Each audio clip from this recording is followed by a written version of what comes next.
The World Unfiltered. There was a cyber attack of 30 water plants.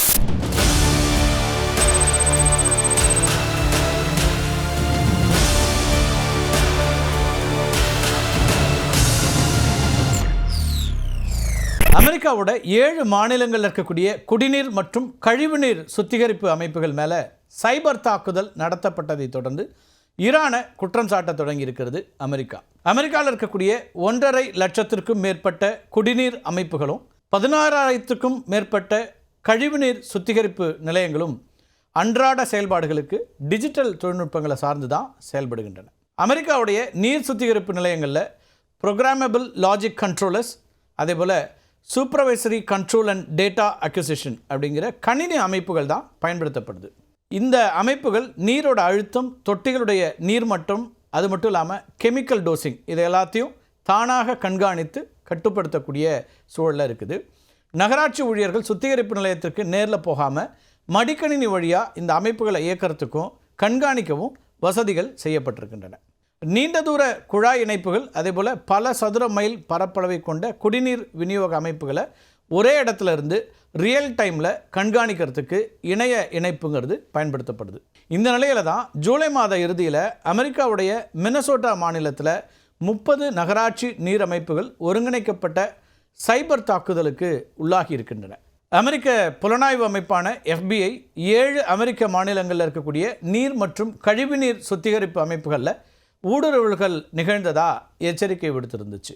Georgia, New Jersey உள்ளிட்ட மாநிலங்கள்லையும் இது போன்ற சைபர் தாக்குதல்கள் நடைபெற்றிருக்கின்றன.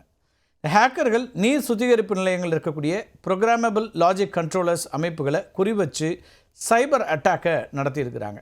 அமெரிக்க அதிகாரிகள் இந்த தாக்குதலுடைய பின்னணியில் ஈரானை சார்ந்த ஹேக்கர்ஸ் இருக்கக்கூடும் அப்படிங்கிற கோணத்தில் தான் விசாரணையை நடத்திட்டு இருக்கிறாங்க. அமெரிக்க அதிகாரிகள் கை காட்டுறது ஹண்டாலா அப்படிங்கிற ஈரானிய ஆதரவு இயக்கத்தை தான்.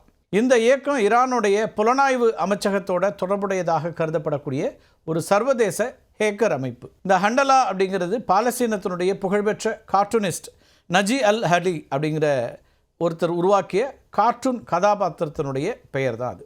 பாலஸ்தீன மக்களுடைய போராட்டம், அதே போல் எதிர்ப்பின் குறியீடாக பயன்படுத்தப்படக்கூடிய இந்த பெயரை தங்களுடைய அடையாளமாக இந்த ஹேக்கர்ஸ் டீம் வச்சுட்டுருக்குறாங்க.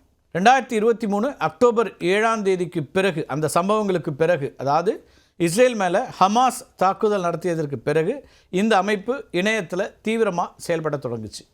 அமெரிக்காவுடைய கலிஃபோர்னியா வாட்டர் சர்வீஸ் அமைப்பை ஹேக் செஞ்சு 5 GB அளவிலான வாடிக்கையாளர்களுடைய தரவுகளை திருடியதாக இந்த ஹண்டலா அப்படிங்கிற அமைப்பு மேலே ஏற்கனவே ஒரு குற்றச்சாட்டு இருக்குது, அல்லது அவங்களே அதை அறிவிச்சிருந்தாங்க. இது மட்டும் இல்லாமல் அமெரிக்காவுடைய முன்னணி மருத்துவ தொழில்நுட்ப நிறுவனமாக இருக்கக்கூடிய ஸ்ட்ரைக்கர், அதேபோல் பிற முக்கியமான உள்கட்டமைப்பு அமைப்புகள் மேலே வைப்பர் மால்வேர் மூலமாக அட்டாக் நடத்தியிருக்கிறாங்க. புகழ்பெற்ற நிறுவனங்கள், அதேபோல் அரசு அமைப்புகளுடைய கணினிகளை முடக்கிறதோட அங்கிருந்து திருடப்படக்கூடிய முக்கியமான தரவுகள் இருக்குல்லையா, டேட்டா, இந்த டேட்டாவை தங்களோட டெலிகிராம் சேனல்ஸ், அதேபோல் இணையதளங்களில் பகிரங்கமாக வெளியிடுறத ஹண்டலா குழுவினர் தங்களுடைய வழக்கமாக வச்சுட்ருக்குறாங்க. 2 வாரங்களுக்கு முன்னாடி இந்த ஹண்டலா ஹேக்கர்ஸ் அமெரிக்காவுடைய நீர் சுத்திகரிப்பு நிலையங்களுடைய கட்டுப்பாட்டு அமைப்புகளுக்குள்ள ஊடுருவி அதோட IP முகவரிகள், அதேபோல் கடவுச்சொற்களை மாற்றி விட்டுருக்குறாங்க.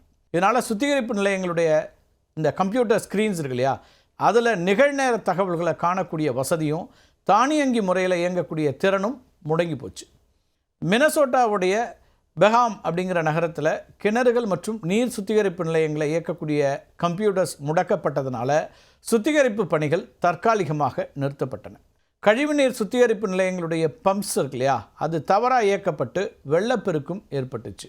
பிளைமவுத் போன்ற நகரங்களில் வாட்டர் டவர்ஸ், அதே போல் கழிவுநீர் ஏற்ற நிலையங்களுக்கு இடையிலான தொடர்புகள் இருக்குல்ல, அது துண்டிக்கப்பட்டுச்சு.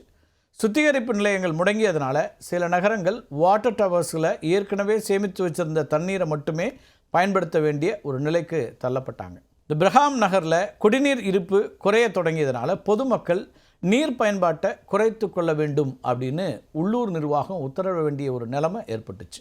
கணினி அமைப்புகள் முடங்கியதுனால பொறியாளர்களும் ஊழியர்களும் நேரடியாக களத்துக்கு போய் பம்ப்ஸ், அதே போல் வால்வ்ஸை கையால் இயக்கி நீர் விநியோகத்தை மீட்டெடுக்க வேண்டிய நிலை ஏற்பட்டுச்சு. கூடுதல் ஊடுருவலை தடுக்கிறதுக்காக பல நகராட்சிகள் என்ன செஞ்சாங்கன்னா தங்களுடைய கட்டுப்பாட்டு அமைப்புகளை பொது இணையத்திலிருந்து துண்டிச்சிட்டாங்க. வல்லரசான அமெரிக்காவில் கூட சிறிய நகராட்சிகளில் நவீன சைபர் பாதுகாப்பு வசதிகள் இல்லாமல் இருக்கிறத இந்த சைபர் அட்டாக்ஸ் வெளிச்சம் போட்டு காமிச்சுது அப்படின்னு தான் சொல்லணும். இதுக்கு முன்னாடியும் இஸ்ரேலிய குடிநீர் விநியோக கட்டமைப்புகள் மேலே ஈரானோட சைபர் அட்டாக்ஸ் நடத்தியிருக்காங்க. அந்த வரலாறும் இருக்குது.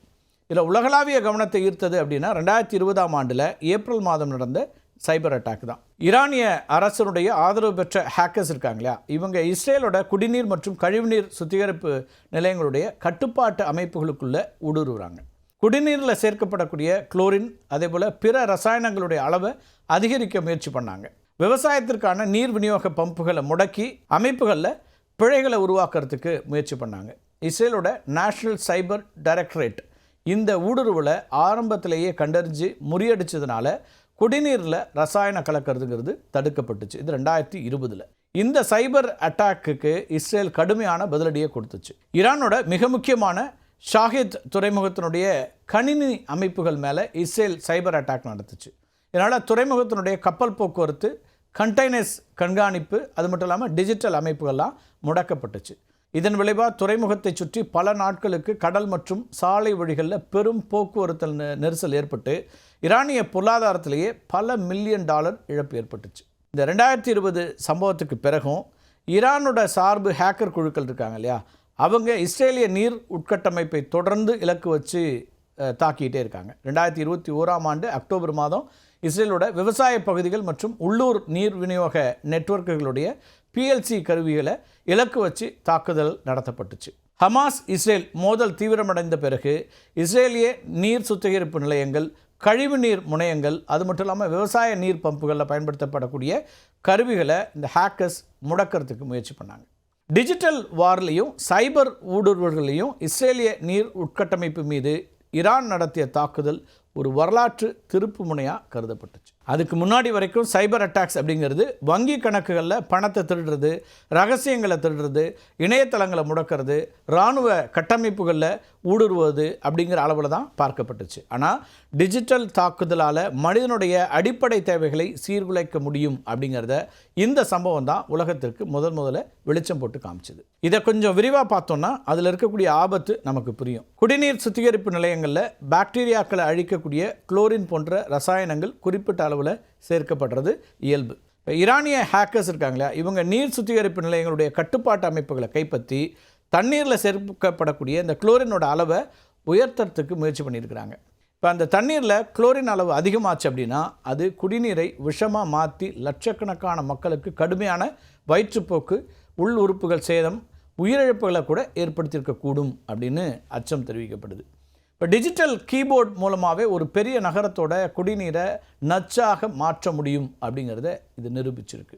கழிவுநீர் சுத்திகரிப்பு நிலையங்களுடைய அமைப்புகளை தலைகீழாக மாற்றி சுத்திகரிக்கப்படாத கழிவுநீரை குடிநீர் விநியோக குழாய்களில் கலக்க செய்யக்கூடிய அபாயமும் கூட இதில் இருந்துச்சு.